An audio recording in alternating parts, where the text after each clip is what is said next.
Hi, everybody. I wanted to get the word out there about our new Kickstarter. At the end of May, Indie PopCon is coming to Indianapolis, and we are trying to put up a couple of booths in their podcast alley. Head over to Kickstarter. You can go to tinyurl.com/nerdpopkick and check out what we have to offer for rewards, what all's going on, how much we need. We're most of the way to our goal already, but we'd love to have some more support and reach some stretch goals.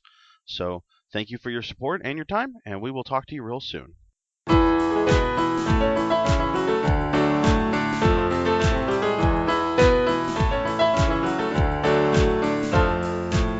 better button your brain, you're in the nerds domain.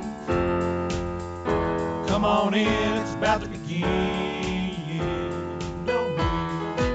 Hi, everybody, and welcome to our renewed Kickstarter episodes. I'm here today with Dave Sokolowski. Howdy. And we're going to talk about He Who Laughs Last, a Cthulhu Dark scenario that Dave has written. So, Dave, how are you doing today? Well, I'm doing quite well, thanks. We just blew through my $5,500 stretch goal, excellent, like an hour ago or so. So, it goes very well. How are you today? I am doing pretty good. So let's talk about your project here. You guys have a Cthulhu Dark scenario. So first, tell me about Cthulhu Dark as a rule system, Sure. And then let's go ahead and get into your scenario. Yeah, great. So Cthulhu Dark is a rules-light role-playing game system developed by Graham Walmsley. He has a bunch of scenarios for Trail of Cthulhu that he's written, and then he wrote a book called Stealing Cthulhu, which I think was on Indiegogo. But it's a 2-page rule set, and it basically boils all the rules down: Call of Cthulhu, Trail of Cthulhu, Realms of Cthulhu, all that stuff. It's really just roll a couple of 6-sided dice, and your success is pretty much guaranteed. The die give you ranges of success. And it really, to me, really sort of streamlines the whole investigative game. You're going to be following clues anyway, so just to go back to the gumshoe system, Trail of Cthulhu, what's the most interesting thing out of your choices, right? It's not about whether you find the clue or not, it's what you do with the clue. Mm-hmm. So really easy to teach, 5 minutes to teach the rule set, and one of the reasons that Graham put it out there was he did it specifically for this sort of thing where anyone can use it. Not anyone. He doesn't want actual game companies to use it, but it's pretty much for individual licensing. He gave it to me for free, as long as I give him the copyrights, which of course is great. And I can include that rule set, and so you can you can have a whole adventure and a rule set, and you don't need to make characters or make sure somebody has the rules. Okay. And so you have a scenario called He Who Laughs Last. Tell us a little bit about that. Sure. I had this idea, so it's been a few years, about a spell that can make people laugh and what you would do with that. And without spoiling anything else in the story, I just extrapolated that to what would be a cool scenario about that. And I'm a fan of pop comedians, Louis C.K., Patton Oswalt, and so I just started creating in my head, like, let's put it in Los Angeles. Let's make it contemporary. Let's come up with a murder mystery around that. And so the story is a murder mystery set in contemporary Los Angeles. Everyone gathers for a funeral of a friend who was a personal assistant to a very rapidly rising comedian. And so your friend has committed suicide, which is unusual for her, in a very gruesome way, which is even more unusual. And instead of it having be like, oh, you're an investigative group, it's just like, okay, your friend died in a really weird way, and her dad comes to you and pretty much, in tears begs you, like, can you just look at this? And I feel like that's a pretty good way to tie people together. People who I've played this with have responded really well about that intro.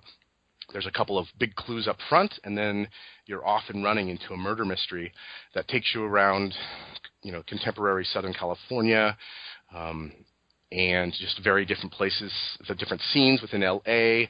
And again, it's a murder mystery, but it gets weird soon. And then the final twist, again, without revealing anything, H.P. Lovecraft's story Beyond the Gate of the Silver Key.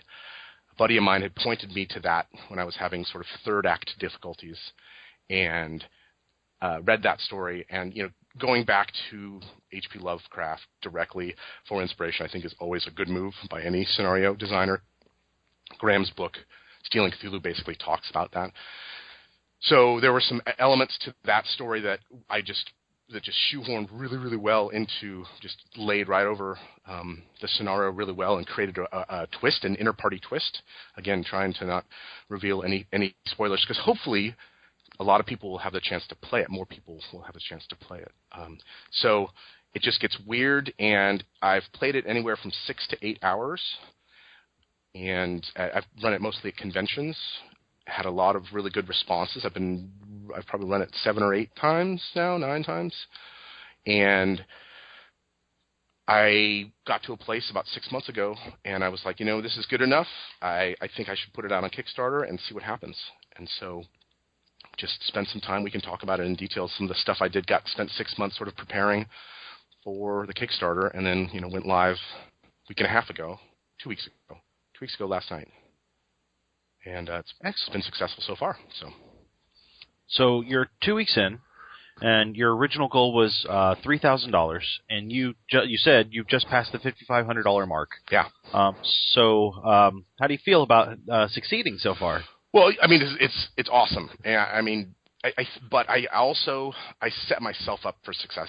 When I came in, again, I did a lot of research, and anybody who's thinking about doing RPG, pen and paper RPG, I wouldn't ever dare to go talk about video game RPGs, but a pen and paper RPG, if you're thinking about doing a Kickstarter, I see these guys who, unless you have the business, like, you should be pitching like $2,000 to $5,000 max. Like, I see these guys, and it's their first project. They've backed 2 projects, and they're trying to get $12,000 for some RPG. And it's like, they're not an established company. They're trying to get out there. And like, why don't you just go and put it out for PDF for $5 or $8 and try to raise $2,000?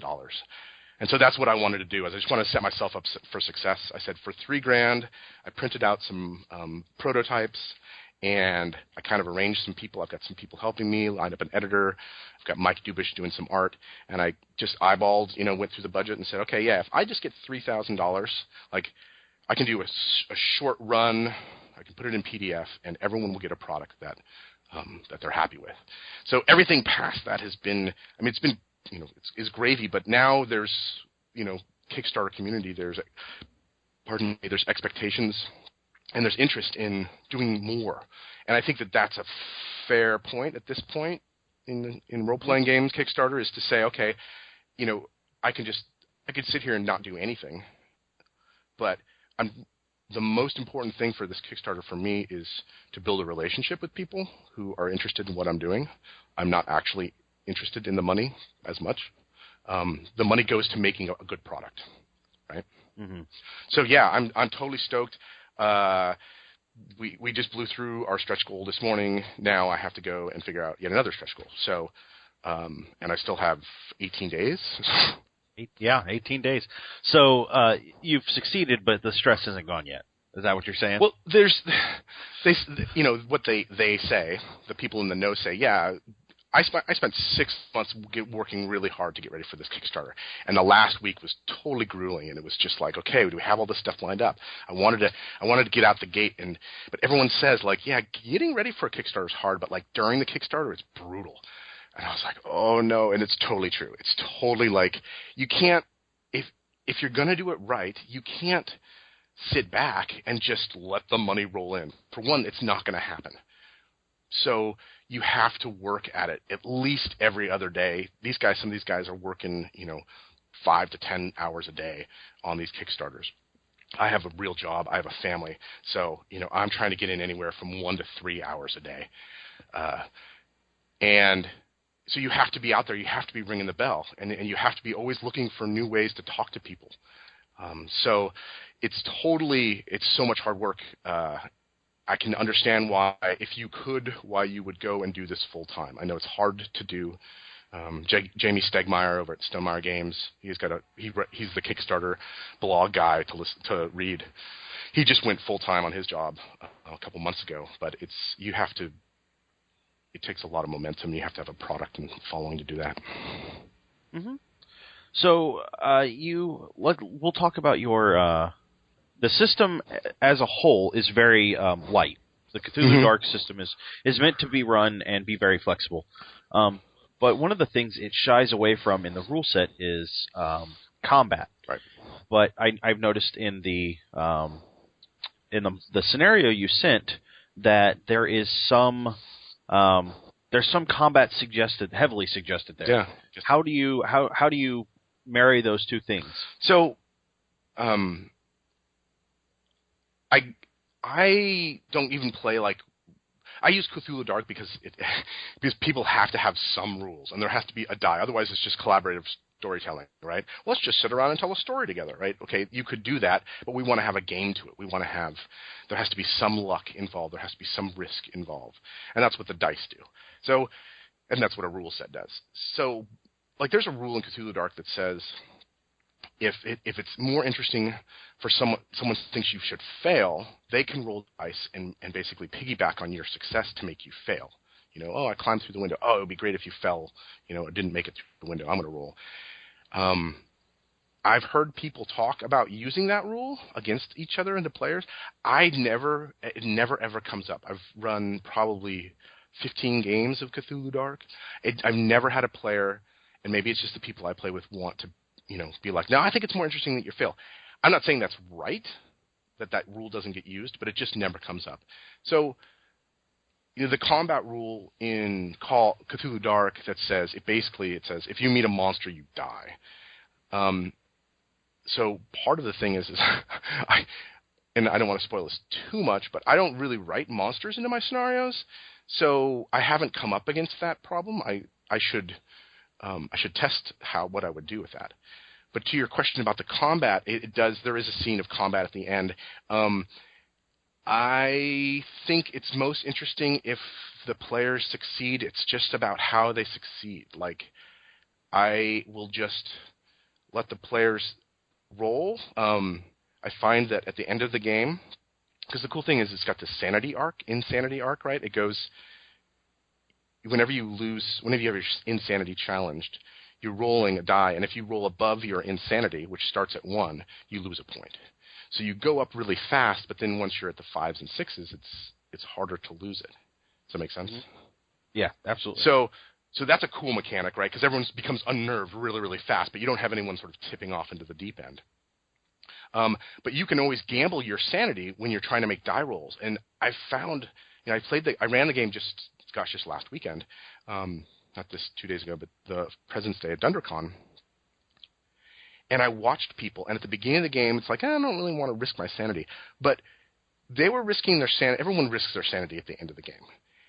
And it's for a die roll that fundamentally I don't have a chart that tells you what a 1 to 6 result are. It's the interpretation of me, the GM, and the players. We're collaborating on what that result is.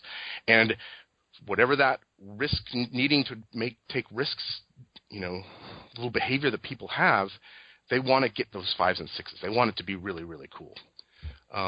So back to your question about combat, and for me, the final scene, and I should probably be more clear about this. I think it's some good feedback, is to say, I would just let the players succeed, because they'll come up with the craziest plans.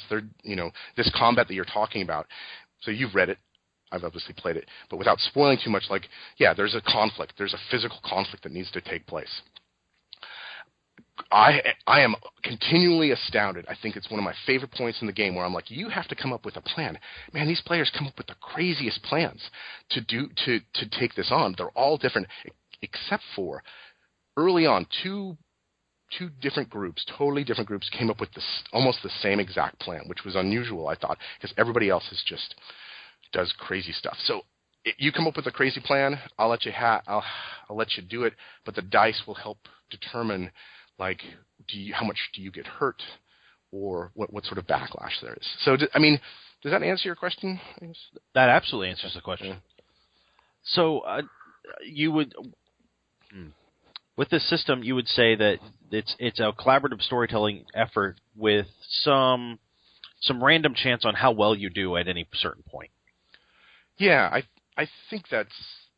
I mean, and here's the thing: is I would like to play in a game. I'd like to talk with somebody else who's run it a bunch, because I'm the one who's run it the bunch out of anybody I know, and I'm starting to turn other players onto it, which is great. But my interpretation is that it goes back to the Gumshoe system. So Pelgrane Press's Gumshoe system that Robin Laws put together, and Ken Hite turned into Trail of Cthulhu, which is a great system, and I've played a ton of that. And the idea is that what you do with the clue is more interesting than whether you get the clue or not. So it's not that pass-fail of Call of Cthulhu where, you failed your spot hidden, what do you do? Well, I stand around for another half an hour until I find whatever it is I'm supposed to be finding, right? Whatever that mechanic is. So it's just really, here's a clue, what do you do about it? If you come and you're going to meet an NPC and you've got some questions you want to ask. Well, so one of my house rules, though, is I use skills, a lot of which I pulled from Graham's Stealing Cthulhu book. He put an investigative Lovecraft skill list in there.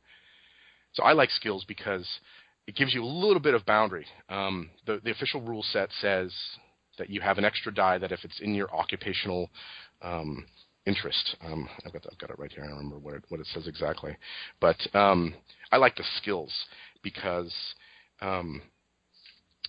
it gives you something to bump up against. So I give the players 6 skills, and that gives you to say, hey, I mean, not everybody's better at everything. Mm-hmm. My point is that with Trail of Cthulhu, you give the clues, you come up, you meet an NPC, you start saying, okay, I'm going to interview. Well, what's your take on this? Well, I'm going to try to convince her that this, and so then we'll role play it. But let's roll first, and that will sort of dictate. If you roll a 1 or a 2, maybe you only get the barest minimum of the clue. But if you roll a 5 or a 6, you have maybe an outstanding scene. You build a deeper relationship with the person. If you roll a 6, something strange is supposed to happen. I try to do that. That's a challenge to me. Is how do you turn sort of ambiguous die rolls into something interesting? Like, I would rather have the game be about that than, oh, you failed. Wait, okay, to do something else. So does that make sense? It absolutely does. It does, definitely. You're asking me questions, and I'm just rambling on about role-playing games. We could be here all day. No, you're fine. You're fine. You're fine. So you follow the very strict rule of never say no. Yeah. Always say yes and. Yeah, yes, but, or I guess it's yes and. That's what it is. Yep. Yeah, why not? I mean, that's where we're at. And I know some people like to tell a story, but you have to be careful with your players because not everybody's down with that. There's still, I mean, I'm 42, so I started playing D&D, in 1980. But I play games. I've gamed with guys who are a lot older than me, and really, were in their teens or 20s when D&D came out and Top Secret and Call of Cthulhu, right? And they're much more into the standard way of the GM tells you, basically asks you a question, what do you do? And then you roll against it, and that decides whether you pass or fail. And I played with a group of guys, all of them older than me, all great, love the group. But this one guy, we had played Call of Cthulhu, and then we were playing, I did a Burning Wheel hack of Cold City. Are you familiar with Cold City? It's Berlin in the 50s, supernatural. I am not. Cold War investigation. It was just sort of a one-shot. It's a one 50-page book or something like that. It's great theme. The system isn't quite there. But we did a Burning Wheel hack of that, which was way too complex. But, Burning Wheel, this whole collaborative storytelling, I say to you, okay, you succeed. How do you succeed? What do you do? And the whole thing was they had walked into a flying saucer. He was a Soviet pilot, Air Force general, and he walks into this flying saucer, and so he touches the wall, and so he has this moment. I say, what's the scariest thing that your character has ever encountered? And we were playing on Skype, but he he thinks for a minute, and then he goes into this awesome scene. It's so awesome of his pilot like going down, in World War II, and the flames coming up, and he's basically thinking I'm gonna burn to death in the cockpit, which is of course the pilots, that's their greatest fear. And he goes through this whole scene, and then he gets out at the very last second. Everyone's totally awed, like A+ quality role playing, totally great. The next day I get an email from him. He's like, dude, I can't play in your games. Like, you push me way, way outside of my comfort zone. And I was like, oh. He's like, I'm just used to you as a DM saying, okay, do you go left or right? Or, roll and then you fail. And so I'm part of the newer role players. I like that collaborative stuff. I like to say yes but it's not for everybody. Oh, absolutely. So let's talk about your the future of this project and maybe other projects. You've got another stretch goal you've got to figure out pretty quick, right? That's not a bad place to be, though. No. I think I'm going to do fiction. I have I have hardcovers around the corner. I have to do some math, which is unfortunately why I should be doing it in the next couple of days, but I'm putting it off because it's math and. It's not I need to spend an hour with my budget crunching numbers. Oh my God, it's gonna be awful. But I have hardbacks. I'm gonna do a hardback, and then I'm gonna do some fiction. I can't. I'll just say this now. You can call me back in 2 weeks, make me eat my words. I just can't see it going much higher than like $7,000. But I didn't think it was gonna go higher than $5,000. So here we are. Well, yeah, I hope you get to eat your words, actually. Yeah. So do you have plans beyond this module? Do you have another module you'd like to do something similar with? What do you have in mind? Yeah, so that's a fun question because they talk about Kickstarter like momentum, right? So the goal is to have this out. He Who Laughs Last. It's already written. I've already got these prototypes in a beta. It needs some tweaks and some final editing. And September, everyth's out. I've got to run a bunch of online games. I have, nothing by halves for me. I have in my mind, I've been working on it for 10 years. It started out as a source book for the Pacific Northwest.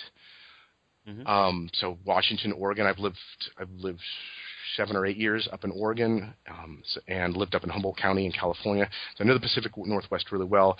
And if you remember the remake of The Ring, that's set up in that. That's the style of like a horror source book that I want to do.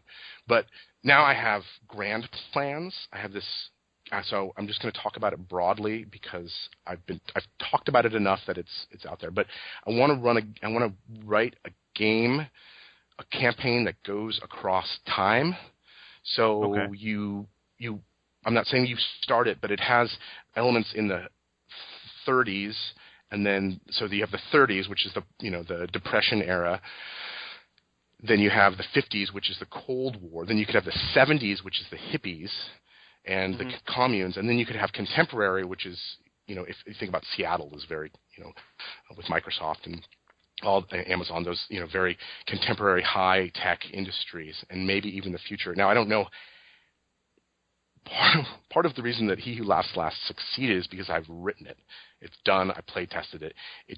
I need to do some tweaking. I obviously need to write some stretch goals, but the thing's done. I have all these notes. I've been working on this thing for 10 years. I have a really great picture of how it could put together, but there's no way I can just turn around in 6 months and write this thing, right? Absolutely. So what I'm going to do, I think, so the whole idea is to set this campaign up it's always in the Pacific Northwest, and it goes around to a couple different locales. Portland, there's Seattle, there's the woods, there's communes, there's the high desert of eastern Oregon.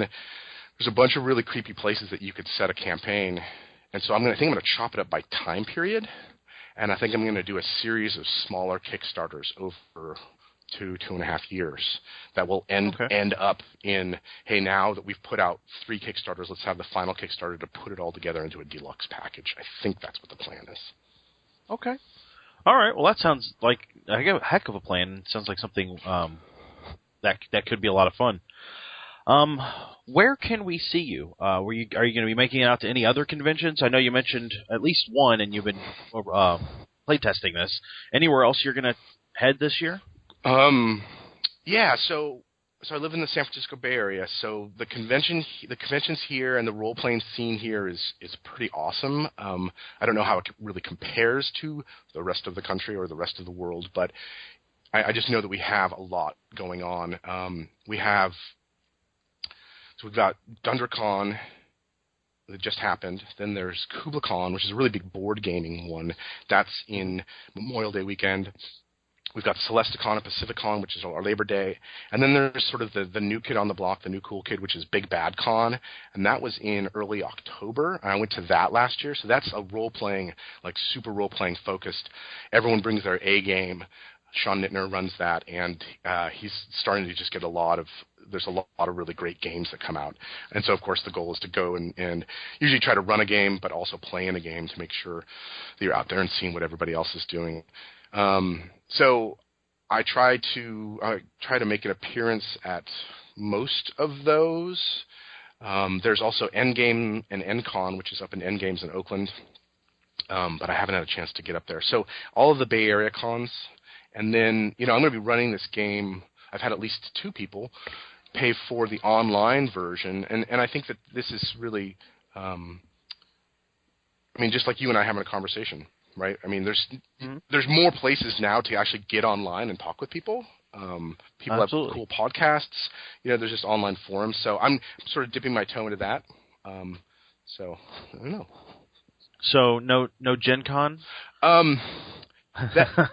Politically, I need to wait one more year for that. I'm building towards that. My wife of 12, almost 13 years, is a wonderful, amazing person. And, years ago, I was just going to all the cons all the time. And she's like, well, what about like a 3-day weekend that you stay home and hang out with me? So it makes sense. I've got a family. So I'm thinking Gen Con next year. Politically, you gotta grease the right palms in the right areas to make that happen. I would love to go to Gen Con. Well, if you make it out to Gen Con, let me know, because we will be happy to welcome you to our hometown here in Indianapolis. So, love it. So let's put it down for 2015. 2015 sounds great. All right. Well, do you have any last thoughts about your project or anything else that you want to bring up?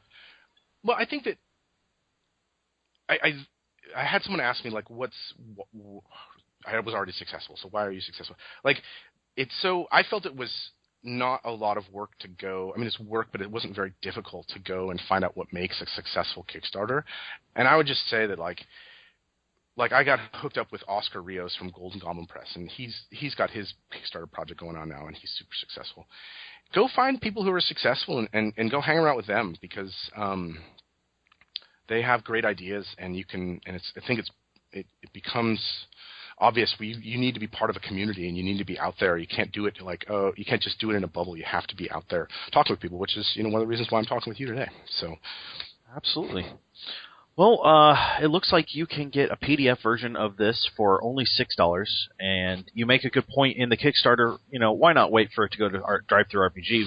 And it looks like your prices are going to go up slightly when it goes there, so it'd be a good time to get it now. And then you can get some more. There are plenty of other levels and plenty of things left, including you can have Dave fly out and run this for you at your location. So maybe I should just back that there and make you come to Gen Con. Yeah, dude, let's do it. What am I supposed to say? Right? I gotta go. Go. Absolutely. Paying customers. But I think that the adventure looks great.